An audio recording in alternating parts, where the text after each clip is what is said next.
and welcome back to another video in an ongoing series of videos focused on, in this case, on DE instruction. In this particular iteration, I want to focus on the basics of DE instruction, and this video is really oriented towards instructors or to instructors who are maybe teaching DE for the first time or are, let's say, within the first year of DE instruction. I'll just go through, I think, some of the more conceptual or pedagogical issues relevant to DE instruction. I won't get into a lot of the nitty-gritty of Canvas and how to create your shell and syllabus. There'll be more trainings in the future via Trevor Thomas, our full-time DE coordinator, as well as me in my new role as faculty chair of teaching and learning in the future.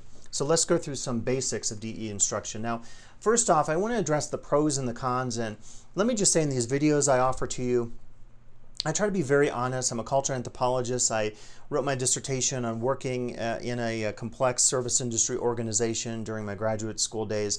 And one of the things I discovered in that work was that I had to be really honest about analyzing the organization, focus on the pros and the cons, the good and the bad times, and so forth. So when I give you some of the cons in particular, don't think like these are hurdles. They could be potential hurdles, but I think for those of us having taught DE instruction for some time, I've taught DE instruction since the summer of 2005, and I've learned a ton over the years. I've come to appreciate it. I would say it's one of my favorite approaches to teaching because I think there are so many opportunities and challenges that come along with the job. So don't think of the cons as negative per se. Think of them as really honest appraisals of the nature of instruction, specifically here DE instruction. So some of the pros of teaching DE is access for our students. A lot of students who maybe can't afford to come to campus or can't afford taking classes that are available to them if they had a little more money at a bigger university or a four-year school. We give them access to classes because we teach them online, and going along with that, they are flexible classes. So a student, because our DE classes are asynchronous, we don't log on at the same time. That means if I'm working night shift, I can take the class. If I have daycare issues and I couldn't traditionally enroll in a face-to-face class because of my daycare issues, being a single parent, whatever, I could enroll in DE. I could have my kid in one hand and my phone or laptop in the other, and I could be doing my online work. It's a great opportunity for flexibility for our students and our instructors, for you who work maybe swing shift or work multiple jobs, as unfortunately I know many part-time instructors do, as freeway flyers and holding other positions as well in terms of trying to make your life sustainable with your wage. There's independence for our students, so students can learn at their own pace. It can be a challenge for some of our students, but it allows them, I think, to really approach the class in a pace that works for them and still meets the requirements of their instructors and the class syllabus. There's a lessening of fears. Sometimes you take a traditional class and the instructor says you got a speaking class. I remember being a first-year student in a college class ages ago in the late 80s, and I was kind of terrified speaking in class, but over time I came out of my shell and I was like, okay, I can do this. I think online learning allows some of our shyer students to really develop an acumen and ability to work on their social skills, work on their presentational skills and their conversational skills. So some great pros to DE instruction. Now, some of the cons, there are concerns about quality.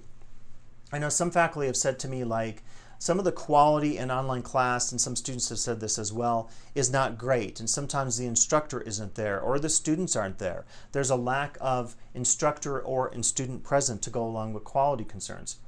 Likewise, there's asynchronous instruction. So because your class is taught not at the same time, students are logging in at different hours. 3 students log in at midnight, 3 students log in at 6 a.m. So there sometimes is a lack of continuity and a time gap that happens between each post or each bit of work in the class.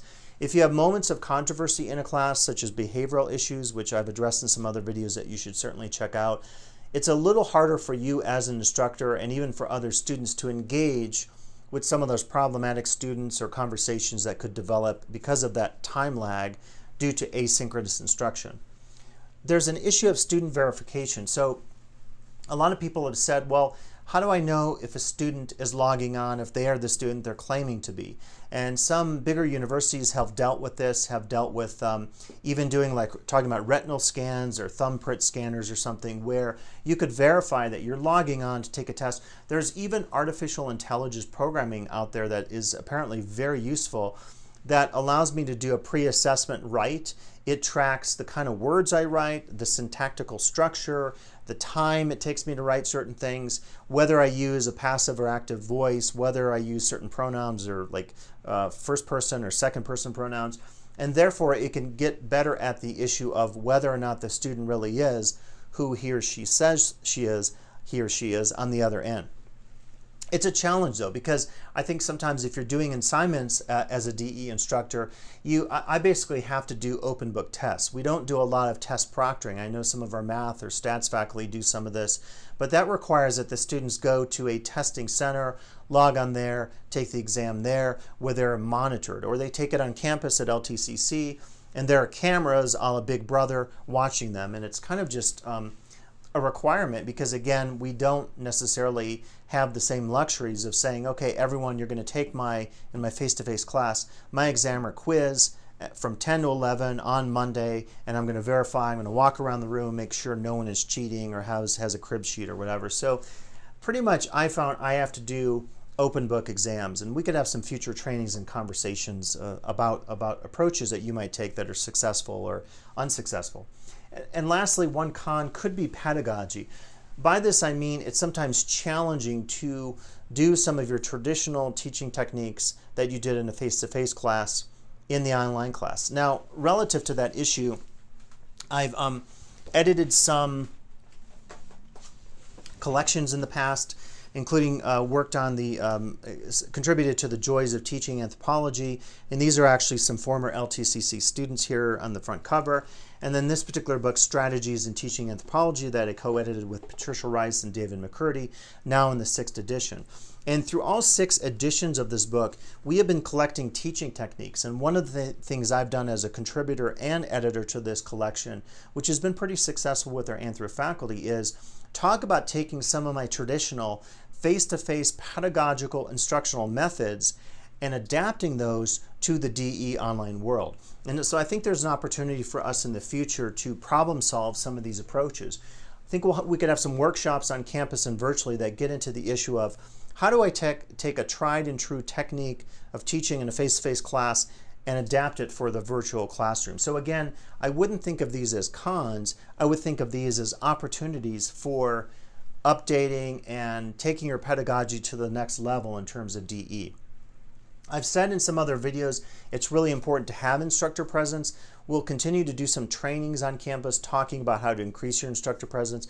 Basically, you should have the level of instructor presence as much as is technologically and practically and conceptually possible in your DE Canvas class as you do in your face-to-face class or your ISP, your incarcerated students class. If you're not doing that, let's meet. Let's work through some of these issues in a brown bag that we'll co-teach together. We'll learn some techniques from our very key department chairs and faculty who've been here for many years, part-time and full-time faculty. And we'll talk through some of these issues because I think instructor presence in the DE world is a concern across the board in all levels of higher learning, whether K-12 instructors are doing this, college, community college, university level, even graduate level. I know people engaged in PhD programs online. There's always a question about how do I have access to my instructors? How do I make sure that I can get hold of them? If they're superstar instructors and they're always gone, they teach at a UC, how do I know I'm going to have the connection that I think should be guaranteed to me when I signed up for a student in the program? So I think it's a global concern with DE education. We want to come back to this time and again because I think we can improve upon the levels of instructor-student interaction and instructor presence in our DE classes. I want to mention that when you teach DE, the type of presence is almost what theorists call telepresence, and that is defined as the use of virtual reality technology, especially for remote control of machinery or for apparent participation in distant events. It's also a sensation of being elsewhere created by the use of virtual reality technology. If you've ever piloted virtual reality stuff, it's pretty cool because it gives you a sense of presence. You appear immersed in a new environment even though you're interacting with using technologies of a virtual sense or using goggles and headsets and earpieces that allow you to hear and see things and maybe in some cases smell things. Or in terms of haptics, touching things and interacting with things in a virtual sense that takes advantage of the interplay of virtual and so-called real technologies. So I think telepresence is where we're at with DE, and if you're saying to yourself, well, I don't think it's as good of instruction as traditional face-to-face instruction, I would challenge you to say, or to answer, why is it working for doctors? So telemedicine and telepresence is a part of contemporary medicine. You have some doctors who want to meet with patients, and they want to meet with patients who are so remote that they cannot drive in to see a doctor in a face-to-face setting. So thus we have telemedicine. As you can see in the scenario here, you have a doctor working virtually with a webcam technology. He or she is then taking some dictation, notes, filling prescriptions, giving a diagnosis, and so forth. And one of the things that they've determined in the studies of telepresence within the world of telemedicine is that just having that authority figure, seeing and hearing him or her in a setting like this can make all the difference in terms of being able to prescribe a medicine to a patient who's maybe like, I don't really want to take medicine for my cholesterol. So having that virtual presence of the doctor there that would be possible in a face-to-face meeting of doctor and patient really lends a lot of credence to the idea that if it works for medicine, it probably is going to work for online instruction. Now, the traditionalist out there right now is saying, I doubt this. I doubt you can do high-quality instruction in DE as you do in face-to-face. Again, I would say, 20 years ago, did you ever think you would be buying your milk from an online retailer? As Amazon rolls out drone delivery, as Amazon and other big companies roll out new approaches to how we live our everyday lives, we never imagined some of that working. And unless you're watching Black Mirror and you're thinking of some of the apocalyptic or existentially challenging future-related issues, and if you haven't seen Black Mirror, check it out. I really recommend that series. It's great if you're a technology buff as I am, and if you have some skepticism about technology, as of course we all do. But I would argue with you that you can't be such a traditionalist to say that students should only learn in a face-to-face classroom, or the only way for you to be a good instructor is to be a face-to-face instructor. We have to reach out to our multiple communities. Our definition of what a community college is no longer traditional and physical. It's about virtual telepresence. It's about presence through our incarcerated students program. Because our incarcerated students can't always have the luxury of coming to our campus or we going to their institutions of incarceration, we have to reach them in some other way. And thus, as an institution, we have said 10% of our full-time equivalent students are going to benefit from being involved in what we call an enhanced correspondence class through our incarcerated students program. So the traditionalists out there, I would encourage you to continue to argue with the rest of us and to challenge us to talk about pedagogy. And I think one approach we can take is let's have some brown bags in the fall next year, and we'll talk about some of these issues, and we'll talk about how to make the education meaningful for our students, even though they're interacting with us as instructors through these virtual means of Canvas and so forth. Now, I talked about this challenge in some of my other videos. One of the things we face as instructors is this asynchronous approach to instruction. So an action happens in your online class. A student types some comments for your discussion posts. Time takes place there. There's a time gap. That could be 5 minutes. It could be 5 hours. It could be, hopefully not 5 days, but in that time gap, another action takes place. Another student responds to that discussion post. You respond to that discussion post, and go on ad infinitum into the future. So the point I'm trying to make is that because every action has a time lag in between, a challenge for you as a DE instructor is how to make your presence known to the student, how to engage with your students, how to make the students engage with one another effectively. We can never, I think, practically move beyond asynchronous instruction and make full-fledged synchronous instruction. I know some instructors in math, Larry Green I know does this. You can have virtual sessions through CCC Confer, which is available to you. You can use Skype, you can use Google Hangouts.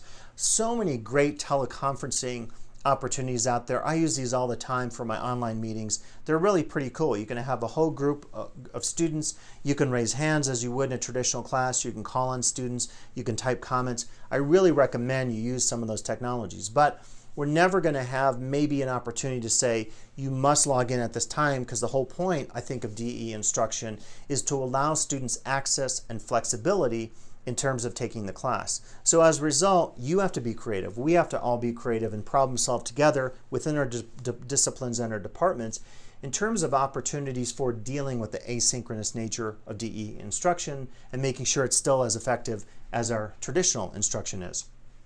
I think, to kind of close out some of these issues, as I mentioned with working on taking traditional teaching or pedagogical strategies and making them make sense for the DE class, it's a process of translation.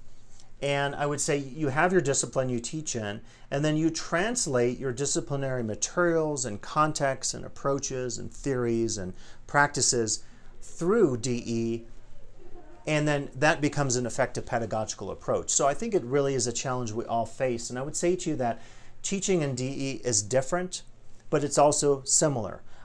Good qualities of instruction, the ways that you approach teaching mathematics or economics or art history, those are tried and true, and they differ from person to person, from institution to institution, from specific class to specific class. But guess what? Good instruction is always good instruction, whether it's DE, ISP, or face-to-face. At the same time, there are some things that are different for you. So the way you approach your discussions in a DE class absolutely have to be different than how you approach your discussions in the face-to-face class. Again, we have to be realistic and honest with ourselves and not pretend like they're exactly the same. Face-to-face, ISP, and DE have some similarities, but they also have some key differences, and I think we have to be aware of those. So again, I think it's just an opportunity to really think about the challenges and opportunities for improvement that are out there on the horizon as we continue to improve what we're doing in terms of our DE instruction here at LTCC. Now, I've mentioned in some other videos that using video and multimedia, I think, is a key part of how to make that translation from your traditional face-to-face class into the online realm. I've seen far too many classes out there that don't really emphasize DE approaches of mobile, multimedia, video use, audio technologies that really, I think, increase the interactivity between the student and the instructor and increase the instructor presence in the class. So in some trainings in the future, I will make it a big point to talk about some of these opportunities. Be sure to watch my video on using and creating video and multimedia in your DE Canvas class, because I think there's some great tips there as well. I will say about the LMS system, and that's just the learning management system that is called Canvas. It's very efficient, it's complete, it's customizable. As you onboard here at LTCC, you'll be trained fully in Canvas by very competent instructors. Down the road, we're developing currently our DE distance education plan. We're talking about peer review of online classes, of the new shells that you create as new instructors in your disciplines. There's more in the horizon with this. I can't say too much about it, but I know we'll do some additional work in the future. In my new FCTL role, I'll be dealing with a lot of these issues in coordination with Trevor Thomas, our DE Canvas coordinator, to talk about how to best serve some of you here in the realm of teaching in Canvas. Again, I think it's a great system because it works. If there's an issue, we can contact Canvas. They're very proactive about fixing it. It's very complete. You can use what you want, and it's customizable. So I can choose to use apps if I want to. I can choose which apps to use. I can choose how I want to organize my class. I don't see any limitations to Canvas, whereas some other LMS approaches do have serious limitations. I think we have been really lucky to bring on board Canvas, and pretty much I think every community college in the state of California is using Canvas. So the great news for you as an instructor is if a student had a class at Foothill or Cuesta or De Anza College and they come to LTCC, they're already well familiar with how Canvas works, how they operate, how they use it, how they communicate with you through the various approaches that Canvas has unique to it. So I think Canvas is a real great opportunity for us to really have a system that works for all of us and is customizable and open and efficient and flexible for instructors and students. I guess I'll close some of this out to say DE education is here to stay. Again, I think there are opportunities for us to have locally and virtually some critical conversations about how to make DE work for us, for our students, for our disciplines, for our departments, our fellow faculty, how to make it work as an institution, how to make it work for you personally. We can have critical conversations. I think one of the worst things to do is to not talk about some of your concerns that you have. And in my new role as faculty chair of teaching and learning, I want to be really have an open door, so you can contact me virtually or come to my office physically.